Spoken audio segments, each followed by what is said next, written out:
Break ನಂತರ good evening ಕರ್ನಾಟಕಕ್ಕೆ ಸ್ವಾಗತ. ಉತ್ತರ ಕರ್ನಾಟಕದಲ್ಲಿ ಜಾತ್ರೆಗಳು ಬಂದ್ರೆ ಸಾಕು, ಅಲ್ಲಿ ಗ್ರಾಮೀಣ ಕ್ರೀಡೆಗಳದೇ ಅಬ್ಬರ. ಅದರಲ್ಲೂ ಎತ್ತಿನ ಬಂಡಿಯ ಸ್ಪರ್ಧೆಗಳಂದ್ರೆ ಇನ್ನಿಲ್ಲದ ಸಂಭ್ರಮ ಸಡಗರ. ಬಾಗಲಕೋಟೆ ಜಿಲ್ಲೆಯ ಅಮಲಜರಿ ಗ್ರಾಮದ ಜಾತ್ರೆ ಹೇಗಿತ್ತು ಬನ್ನಿ ನೋಡೋಣ.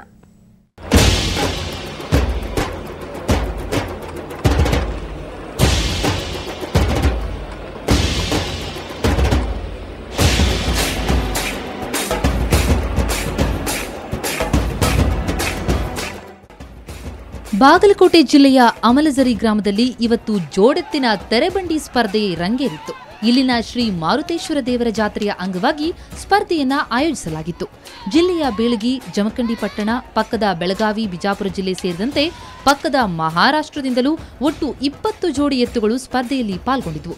ಗ್ರಾಮಸ್ಥರು ಸಿಳ್ಳೆ ಚಪ್ಪಾಳೆ ಹೊಡೆದು ಸ್ಪರ್ಧಾರ್ಥಿಗಳನ್ನ ಪ್ರೋತ್ಸಾಹಿಸಿದರು.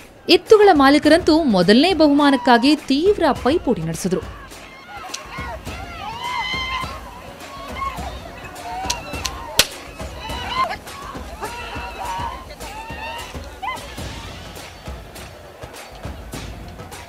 ಇನ್ನು ಗ್ರಾಮದ ಹೊರವಲಯದಲ್ಲಿ ಇದಕ್ಕಾಗಿಯೇ ವಿಶೇಷವಾಗಿ ಮೈದಾನವನ್ನ ಸಿದ್ಧಪಡಿಸಲಾಗಿತ್ತು. ಸ್ಪರ್ಧೆಗಾಗಿ ಬೆಳಿಗ್ಗೆಯಿಂದಲೇ ಎತ್ತಿನ ಬಂಡಿಗಳು ಹಾಗೂ ಎತ್ತುಗಳನ್ನ ಸಿಂಗಾರಗೊಳಿಸಲಾಗಿತ್ತು.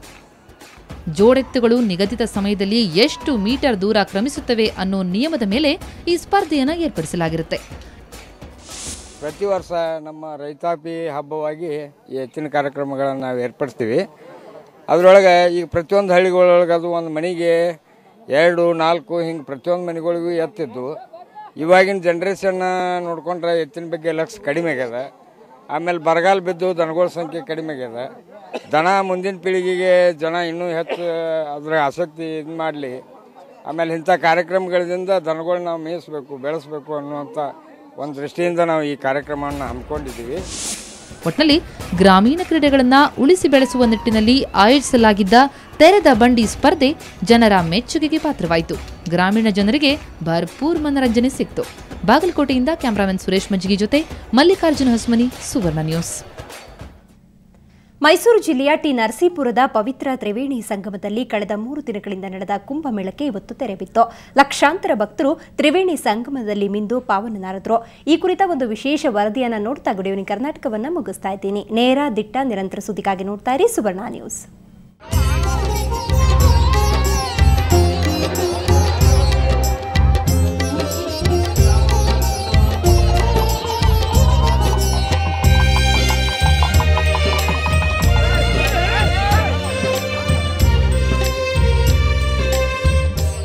ಮೈಸೂರಿನ ಕಾವೇರಿ, ಕಪಿಲಾ ಮತ್ತು ಸ್ಫಟಿಕ ಸರೋವರಗಳ ತ್ರಿವೇಣಿ ಸಂಗಮದಲ್ಲಿ ಕಳೆದ 3 ದಿನಗಳಿಂದ ನಡೆಯುತ್ತಿದ್ದ ಮಹಾಕುಂಭಮೇಳಕ್ಕೆ ಇಂದು ತೆರೆ ಬಿದ್ದಿದೆ.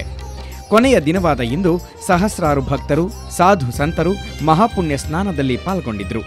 ಹೊರ ರಾಜ್ಯಗಳಿಂದಲೂ ಸಾವಿರಾರು ಭಕ್ತರು ಕುಂಭಸ್ನಾನಕ್ಕೆ ಆಗಮಿಸಿ ತ್ರಿವೇಣಿ ಸಂಗಮದಲ್ಲಿ ಮಿಂದು ಪಾವನರಾದರು. ಭಾಳ ಚೆನ್ನಾಗಿ ನಡೀತಾ ಇದೆ. ಪ್ರತಿ 3 ವರ್ಷಕ್ಕೊಂದ್ಸಾರಿ ನಾವುಗಳು ಇಲ್ಲೇ ಇರೋದ್ರಿಂದ ಪ್ರತಿ ಸಾರಿನೂ ಸ್ನಾನ ಮಾಡಿ ನಮ್ಮ ಇದೆಲ್ಲ ಮುಗಿಸ್ಕೊಂಡು ಕರ್ಮಾದಿಗಳನ್ನೆಲ್ಲನೂ ಕಳ್ಕೊಂಡು ಪೂಜೆ ವಿಧಿವಿಧಾನಗಳೆಲ್ಲ ಚೆನ್ನಾಗಿ ನಡೀತಾ ಇದೆ. ಪ್ರತಿ 3 ವರ್ಷಕ್ಕೊಂದ್ಸಾರಿ ನಾವು ಬಂದಿದ್ದೀವಿ. ಇಲ್ಲಿ ಸ್ನಾನ ಮಾಡಿ ದೇವ್ರ ಪೂಜೆ ಮಾಡಿಸ್ಕೊಂಡು ಹೋಗೋಣ ಅಂತ ಹೇಳ್ಬಿಟ್ಟು ನಾವು ಬಂದಿದ್ದೀವಿ. ಎಲ್ಲರಿಗೂ ಒಳ್ಳೇದಾಗಲಿ ಅಂತ ನಾವು ಕೇಳ್ಕೊತಾ ಇದ್ದೀವಿ. ಇಂದು ಮುಂಜಾನೆಯಿಂದಲೇ ತ್ರಿವೇಣಿ ಸಂಗಮದಲ್ಲಿ ವಿವಿಧ ಧಾರ್ಮಿಕ ಕಾರ್ಯಕ್ರಮಗಳು ನಡೆದವು. ಲೋಕ ಕಲ್ಯಾಣಾರ್ಥವಾಗಿ ಪ್ರಮುಖ ಆಗಮಿಕ ಪಂಡಿತರಿಂದ ಹೋಮ ಹವನಗಳನ್ನು ನಡೆಸಲಾಯಿತು. ಬಳಿಕ ಆದಿಚುಂಚನಗಿರಿಯ ನೂತನ ಪೀಠಾಧಿಪತಿ ಸುತ್ತೂರು ಶ್ರೀಗಳು ಸೇರಿದಂತೆ ಹಲವು ಸ್ವಾಮೀಜಿಗಳು ಕೂಡ ವಿಶೇಷ ಪೂಜೆ ಸಲ್ಲಿಸಿ ಪುಣ್ಯ ಸ್ನಾನ ಮಾಡಿದರು. ಸಚಿವ ರಾಮದಾಸ್ ಕೂಡ ಪವಿತ್ರ ಸಂಗಮದಲ್ಲಿ ಮಿಂದರು. ಈ ಸಂದರ್ಭದಲ್ಲಿ ಲಕ್ಷಾಂತರ ಮಂದಿ ಭಕ್ತಾದಿಗಳು ಇಲ್ಲಿ ಬಂದು ಪವಿತ್ರ ನದಿನಲ್ಲಿ ಪುಣ್ಯ ಸ್ನಾನವನ್ನು ಮಾಡಿ ಪುಣ್ಯವನ್ನು ಕಟ್ಟಿಕೊಡ್ತಾ ಇದ್ದಾರೆ. ಈ ಒಂದು ಸಂದರ್ಭ ನಾಡಿನ ಎಲ್ಲ ಜನರಿಗೂ ಕೂಡ ಪುಣ್ಯವನ್ನು ಕೊಡ್ತಕ್ಕಂಥ ಕಾರ್ಯ ಆಗಲಿ ಅಂತ ಹೇಳ್ತಾ ಈ ಸಂದರ್ಭದಲ್ಲಿ ಸಕಲ ಭಕ್ತಾದಿಗೆ ಜನತೆಗೆ ಶುಭವನ್ನು ಹಾರೈಸ್ತೇವೆ. ಜೈ ಶ್ರೀಗಳು. ದಕ್ಷಿಣ ಭಾರತದ ಮಹಾಕುಂಭಮೇಳ ಜೀವನವನ್ನು ಪಾವನ ಮಾಡಿಕೊಳ್ಳುವಂಥ ರೀತಿಯಲ್ಲಿ ಅಮೃತ ಸ್ನಾನವನ್ನು ಮಾಡಿರುವಂಥದ್ದು.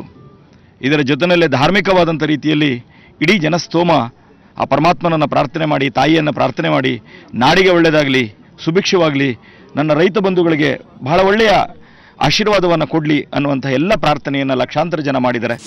ಬಳಿಕ ನಡೆದ ಸಮಾರೋಪ ಸಮಾರಂಭದಲ್ಲಿ ಸಿಎಂ ಶೆಟ್ಟರ್ ತಮ್ಮ ಪತ್ನಿ ಸಮೇತರಾಗಿ ಪಾಲ್ಗೊಂಡಿದ್ದರು.